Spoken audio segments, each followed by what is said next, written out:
Oi, gente! Hoje vamos aqui ler Cecília Rogers, com o livro Sem Ar. Ele está disponível no Kindle, né? Ilimitado, de graça, e também está disponível para quem não tem o Kindle por R$ 6, tá bom? Bom, vamos ver do que se trata esse livro. A gente vai ler a amostra. Neste conto do gênero Domestic Noir, a ambientação é marcada pela água e pelo sobrenatural. Temos a história de abuso sofrida pela personagem principal no espaço familiar e amoroso. A narrativa caminha pelo estranhamento, onde tudo acontece dentro de uma aparente normalidade. Você vai se sentir como a personagem em um processo de metamorfose até o desfecho que surpreende. Bom, ele foi lançado em 2022, a primeira edição da editora Lume. Ela tem outros livros, olha, esse é A Invasão. E vamos lá, vamos ver o que as pessoas falam. Sempre uma beleza. A gente vai mergulhado nas descrições e quando percebe, foi tragada pelo texto. Conto impactante, nos envolve em um conflito de intensa potência sobre a violência contra a mulher. O insólito na literatura com força de denúncia e resistência. Quem conhece Macondo encontrará um pouco de Gabo no conto de Cecília. Me perdi aqui, gente, mas tá tudo bem. Vale a pena a leitura, um texto mágico, encantado e assombroso. Bom, o pessoal gostou, né? Vamos ver? Vamos pedir uma cópia e ler Sem Ar, de Cecília Rogers. Vamos ver aqui que a gente gosta desde o início. Gente, lançou em 2022. Ó. Aqui é a equipe, né?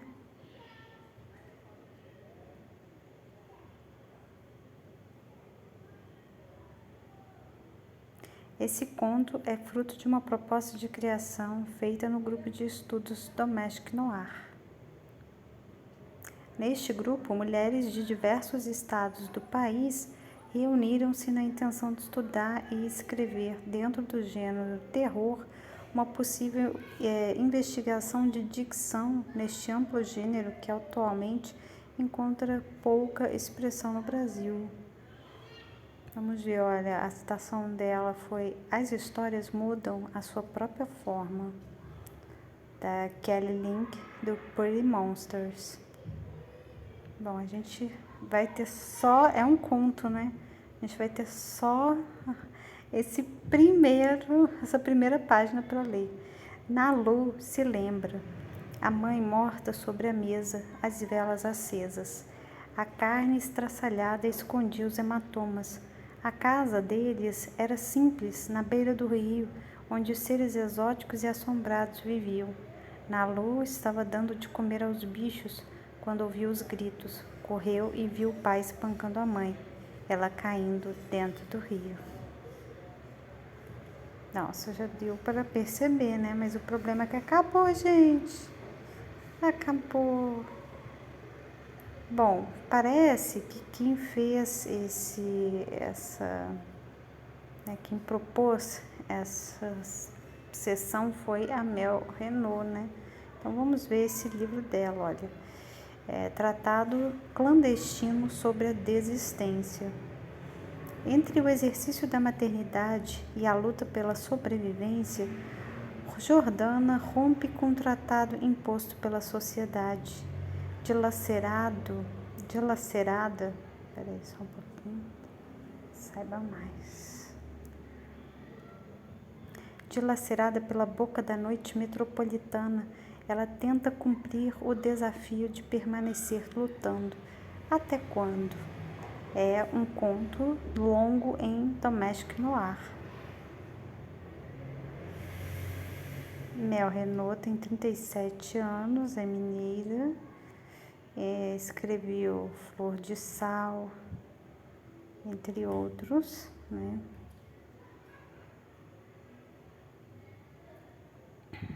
Olha, vamos ver. Ler agora. Tratado sobre a resistência. Tratado clandestino sobre a desistência. Vamos lá. Esses palitos de fósforo queimados são interessantes, né? Este conto, né, é dessa mesma oficina. Ela escolheu uma citação do Nietzsche, né? Há uma exuberância na bondade, que parece ser maldade. Tratado clandestino sobre a desistência. Vamos lá, a gente só tem 2 paginazinhas pra gente pegar o clima, né? Rói as unhas e toma cerveja sentada no canto da sala, bem perto da cortina esburacada e floral. Às vezes canta pedaços de canções e outras vezes xinga alguém do passado, mas em geral fica ali roendo as unhas, bebendo na lata mesmo aquele líquido amarelo amargo até cair à tarde e ter de se levantar para fazer a janta de sempre, macarrão com salsicha para sua prole, Gustavo e Mateus, filho sem pai, que cria, assim a Deus dará. Improvisa o banho, pouco sabão para economizar, uma toalha para enxugar os dois, a única roupa que cada um tem, além do uniforme, short e camiseta e um par de chinelos.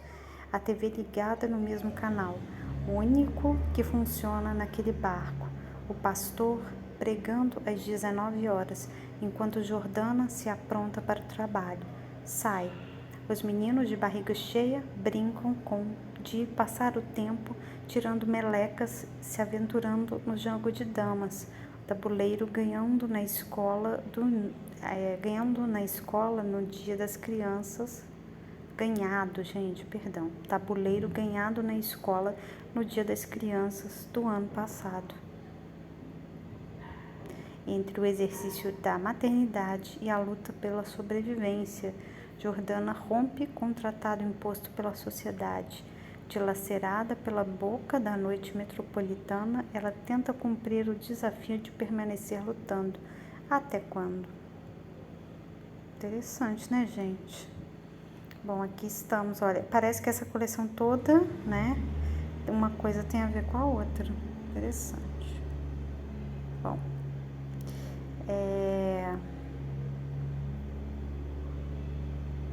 estão indicando esse aqui. Vamos ver. O acerto de contas de uma mãe.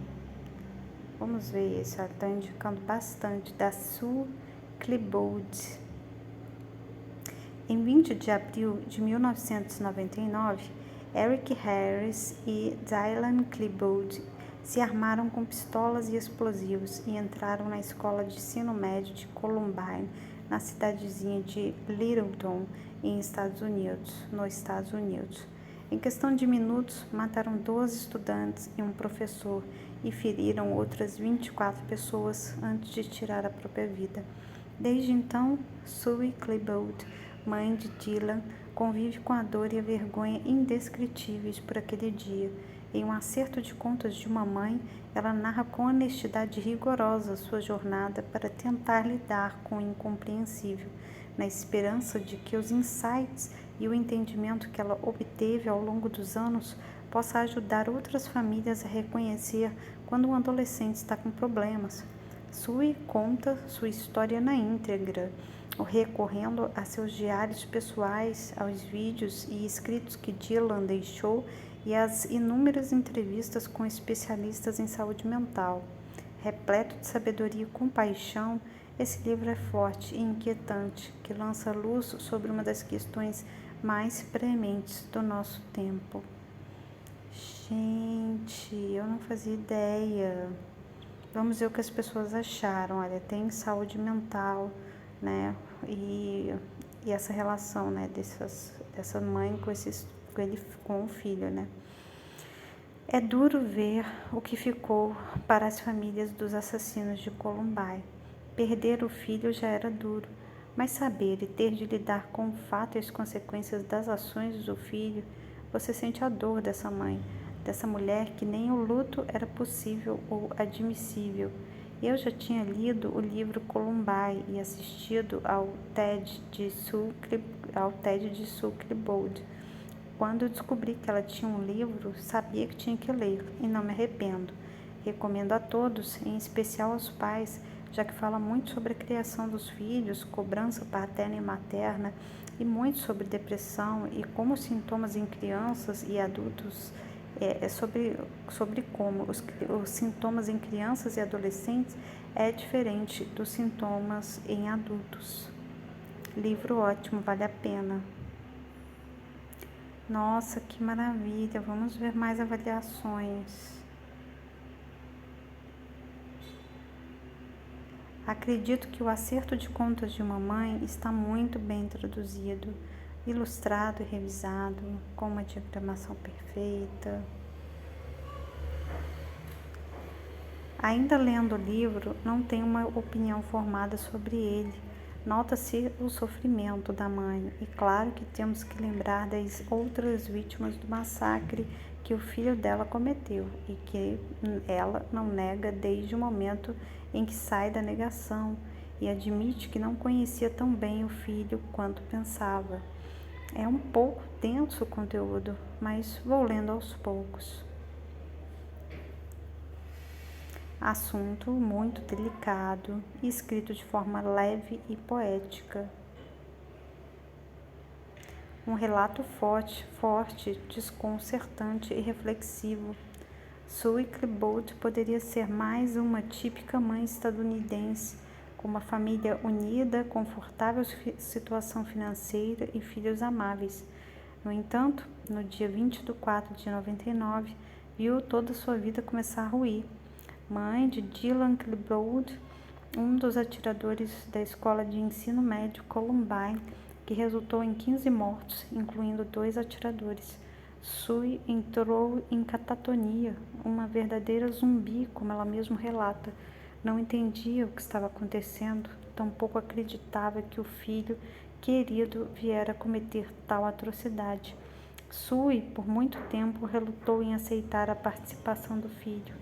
Este livro, onde Sue escreve com muita sinceridade, mostra o quanto podemos nos enganar com aqueles que aparentam estar bem, saudáveis e em paz. Em momento algum, Sue trata o filho como um coitado ou tenta diminuir sua culpa. Ela sabe o quanto o filho foi pernicioso para tantas pessoas e futuras gerações, mas ela mostra que não foi uma mãe negligente ou que deu motivos para o filho chegar a tal ponto. Ela nunca encontrará a resposta para o envolvimento do filho, mas, a partir do tiroteio, Sue se dedicou a pesquisar e a compreender um pouco mais sobre doenças cerebrais e a prevenção ao suicídio, hoje se tornando uma grande ativista da causa. O Acerto de Contas de uma Mãe não é exclusivamente um livro sobre o dia do massacre na escola, mas um relato de toda uma vida que foi destronada por X motivos. Um livro para quem quer conhecer o outro lado de Columbine, despido de todo o sensacionalismo midiático da época. Olha, gente, eu já gostei bastante até aqui, né? Eu tava dando um sobrevoo pra gente descobrir coisas novas, livros novos, e descobrimos esse aqui. Nossa, vamos pedir uma amostra pra gente conhecer o Acerto de Contas de Mamãe? Então vamos.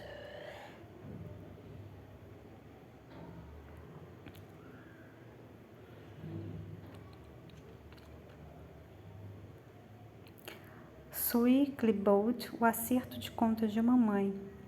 A vida após a tragédia de Columbine. Tradução da Ana Paula Dobert. Toda essa equipe editorial, né, de tradução, de editoração, muito bacana. A todos, ela dedica, né, a todos que se sentem sozinhos, abandonados e desesperados, mesmo nos braços daqueles que os amam. A família no Natal de 91. Da esquerda para a direita, eu, Byron, Dylan e Tom. Uma família normal, né, gente? Acho que ela faz um trabalho genial de trazer isso à tona, né? Bom, sumário. Aqui, olha quem escreveu a introdução, aquele escritor famoso do Demônio do Meio-Dia, Andrew Solomon.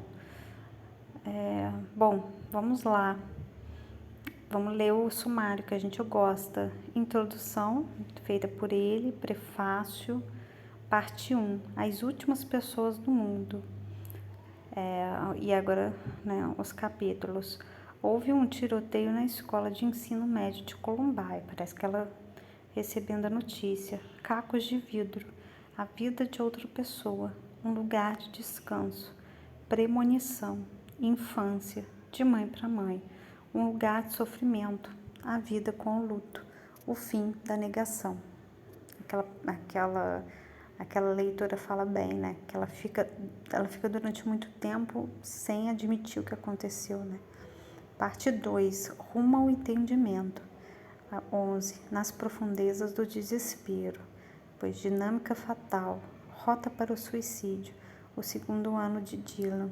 Rota para a violência, o terceiro ano de Dylan. Dano colateral, uma nova consciência. Julgamento, a pergunta errada. Conclusão, dobras familiares, agradecimentos, notas, recursos e índice.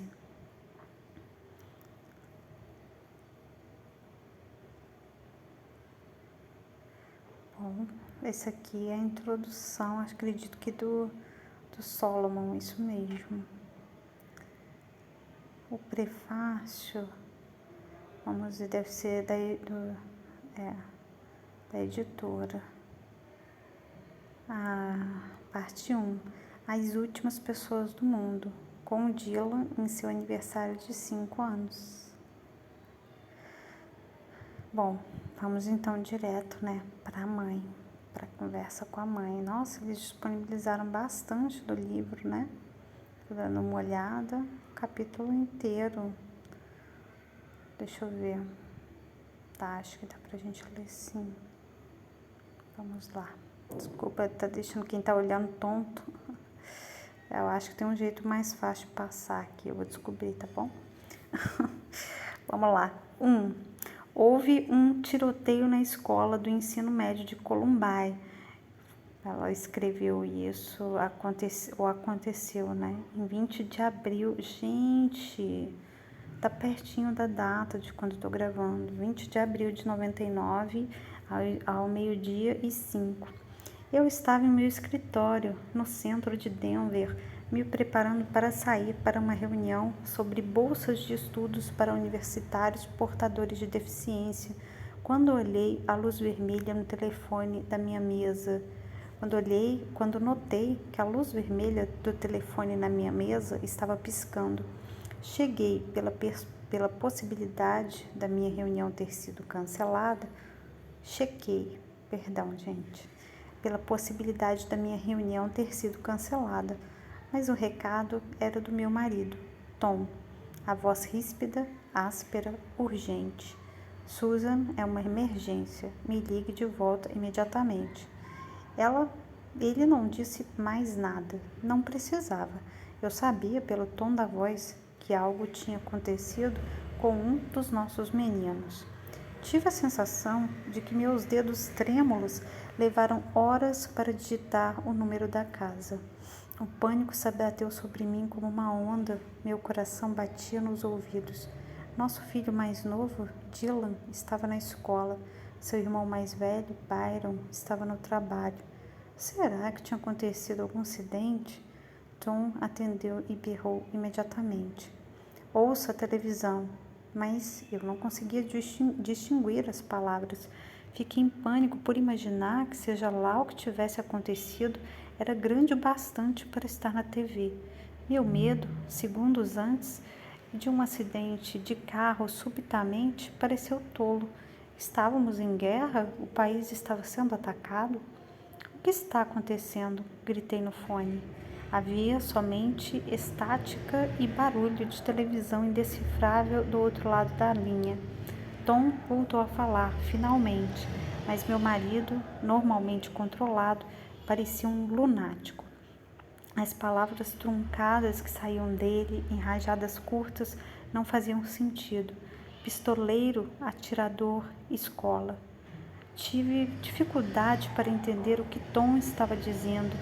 Nate, o melhor amigo de Dylan, tinha ligado minutos antes para o escritório de Tom, que ficava em nossa casa, para perguntar: "O Dylan está?"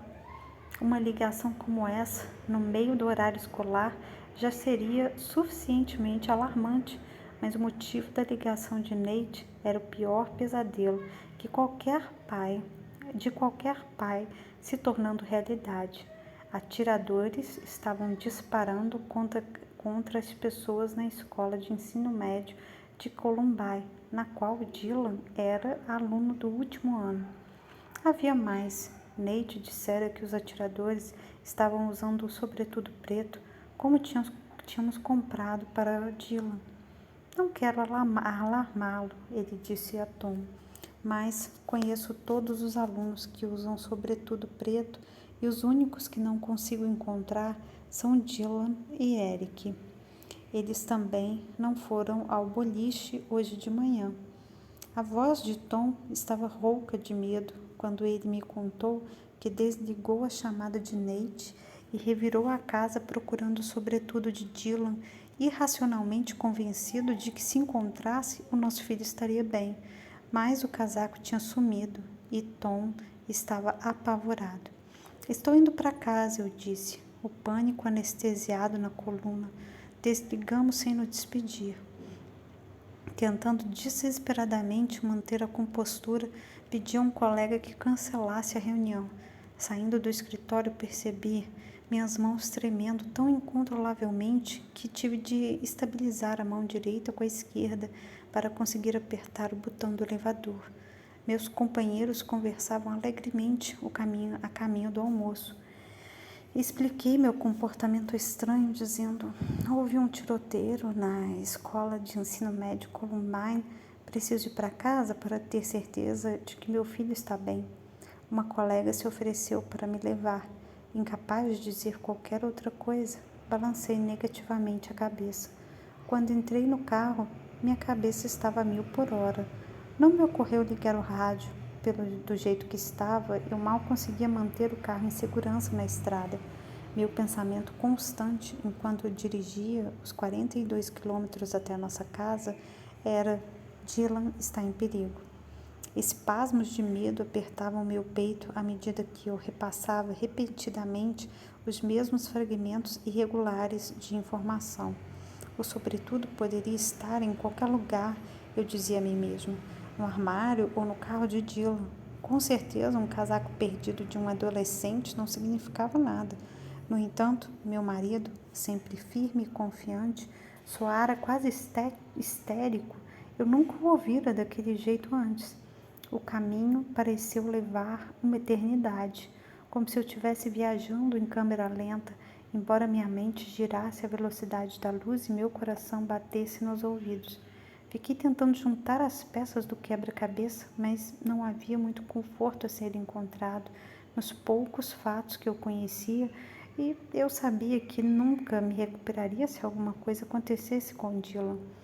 Enquanto dirigia, eu falava em voz alta comigo mesma e comecei a chorar incontrolavelmente. Analítica por natureza, tentei me acalmar. Eu ainda não tinha informação suficiente.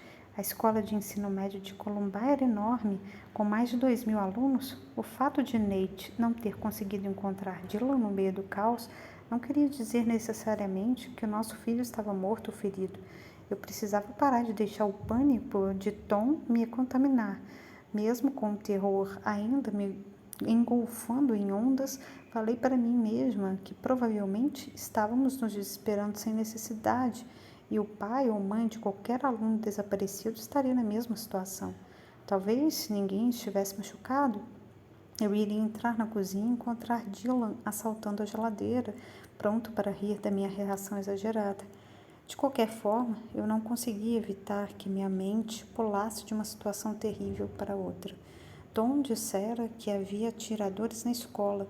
Mãos suadas no volante, balancei a cabeça como se Tom estivesse lá para ver. Atiradores.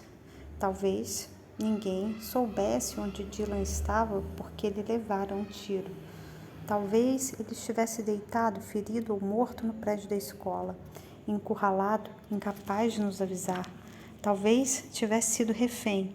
A ideia era tão terrível que eu mal conseguia respirar, mas havia também uma fisgada incessante em meu estômago. Congelei de medo quando ouvi Tom mencionar Eric Harris. A única vez em que Dylan tiveram problemas sérios fora com a Eric. Balancei a cabeça de novo. Dylan sempre fora uma criança divertida e amável e se tornara um adolescente de temperamento tranquilo e sensível. Ele tinha aprendido a lição. Eu me tranquilizei. Não se deixaria levar a fazer algo estúpido pela segunda vez. Ao lado de dezenas de outras situações aterrorizantes que giravam em meu cérebro efervescente, eu me perguntei se o horror que estava acontecendo na escola podia ser uma pegadinha inocentemente planejada pelos alunos mais velhos que saíra terrivelmente de controle. Uma coisa era certa, era impossível que Dylan tivesse uma arma. Tom e eu éramos tão absolutamente contra armas que estávamos considerando deixar o Colorado, porque as leis estavam mudando e tornando mais fácil o acesso a elas. Fosse ou não uma pegadinha que dera errado, era impossível Dylan ter se envolvido com uma arma de verdade, mesmo que de brincadeira. E assim foi, durante longos 42 quilômetros. Em um minuto, eu era tomada por imagens de Dylan machucado, ferido, gritando por ajuda. Depois, era inundada por passagens mais felizes.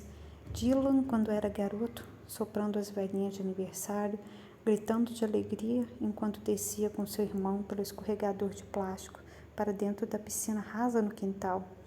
Dizem que a vida passa diante de nossos olhos quando morremos, mas naquela viagem de carro até em casa, era a vida do meu filho passando diante de mim como um rolo de filme. Cada momento precioso dilacerando meu coração e ao mesmo tempo me enchendo de uma fé desesperada. Aquela viagem infernal foi o primeiro passo do que se tornaria o trabalho de uma vida inteira para aceitar o impossível. Nossa, eu tô arrepiada aqui, gente. Arrepiada. Vamos parar porque já tá, Já tá longo. Meu Deus, eu indico para todo mundo fazer tentar descobrir novas coisas, né? Porque se você lê os livros que você já gosta no Kindle, ele vai te oferecendo qualquer, aplicativo, vai te oferecendo coisas similares. E realmente isso aqui me interessa bastante. Eu vou trazer mais da amostra, tá bom? Bom, é isso. Um beijo para todos.